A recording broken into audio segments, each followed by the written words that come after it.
Shalom Avracha, hope everybody's doing well, Be'ezras Hashem.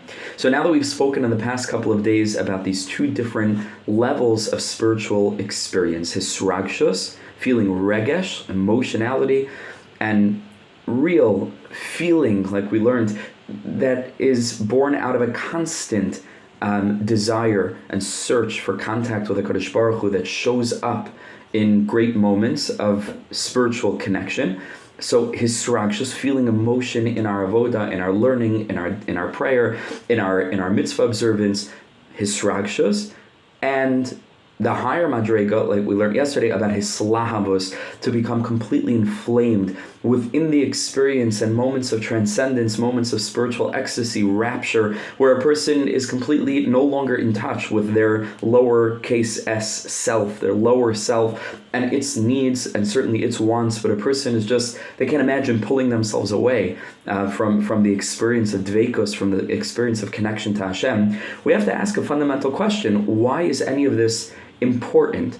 Meaning, what is the value of a person having an emotional and experientially spiritual experience of serving Hashem over the standard engagement with Yiddishkeit, with Torah and mitzvos, where they're doing all the things that Hashem asks us, begs us in some cases to do, and we're following the halacha and we're checking the boxes? What is the value of trying to aim to experience hisragshus, to try to aim to have moments where we can taste hislahavus, this incredibly elevated experience of total oneness of dveikus with Hashem?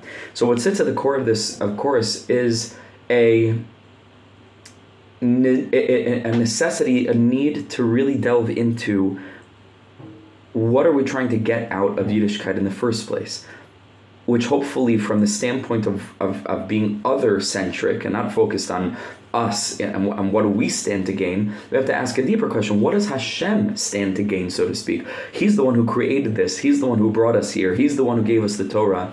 What for? For what? And one thing must be absolutely certain, is that our conception of the divine, of Hashem, is that He's absolutely perfect, infinite in all ways of being infinitely perfect. He doesn't gain anything from what we do for Him. HaKadosh Baruch Hu doesn't get something because we put on tefillin that He wouldn't have had otherwise. So once we are negating that possibility, it emerges that there's something for us to have, and maybe for us in the royal us, like us together, us, meaning us as people, a nation, humanity ultimately, but a nation with Hashem, that something is being experienced, something is being created. What is it? That we should simply go ahead and tick the boxes? Is that what it's all about? And so the Svarim explain, and the Baal Shem Tov came, was sent, his soul was sent to Am Yisrael at the end of time to remind us, to prepare us for Geula, to become activated again, to wake up from the slumber of a lower level experience of Yiddishkeit, to help to remind us that the ultimate essence and the core of Yiddishkeit is dveikus, is the experience of a relationship. And the mitzvos are certainly important. Learning Torah is certainly important. Prayer is important. But all of these things are important as a means toward the end of relationship. And not just a relationship that's built because Hashem wants us to do certain things and we do those things, but that in doing those things, we achieve intimacy with the divine. These are different avenues, these are different channels, these are different portals, each one in its own way, to enable us to envelop HaKadosh Baruch Hu's infinite spirit, to hold it and to experience it, and in turn to be infinitely enveloped in return by HaKadosh Baruch Hu, to feel that embrace, to feel connected, to get ourselves out of the way, and to bring into our action, our words, our thought, the spirit of the divine. So we turn to the words of the Achshar Savrichim, if this is the whole purpose, so then it makes a very big difference if there's hisragshus, certainly if there's hislavus, or if not. Ha'asiya kashibala hisragshus the gamri, if a person's just doing mindless actions out of, like a spiritual, they call it orthopraxy, just practicing, or like robotic ritual or dogma, So kasha sha'or kol kach gadol mimarim yishra Allah. It's going to be very difficult for that light of the relationship, that light of the experience of Hashem's presence, that light that we were speaking about earlier of dveikus, of attachment or built relationship. It's going to be hard for that to be there.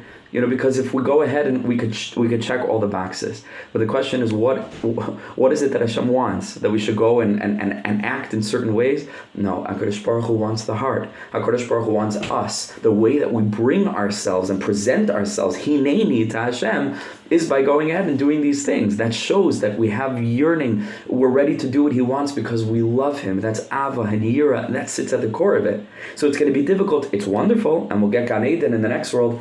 But what about Gan Eden in this world? It's going to be difficult for our kol kach gadol mimarom, for this elevated experience to lift us up, to rest upon us. Kivin shela hashra'a, because in order to have this experience, tzricham nefesh geluya, our soul needs to be a receptacle, needs to be revealed. Shetei merkavala, so it should be a chariot for it.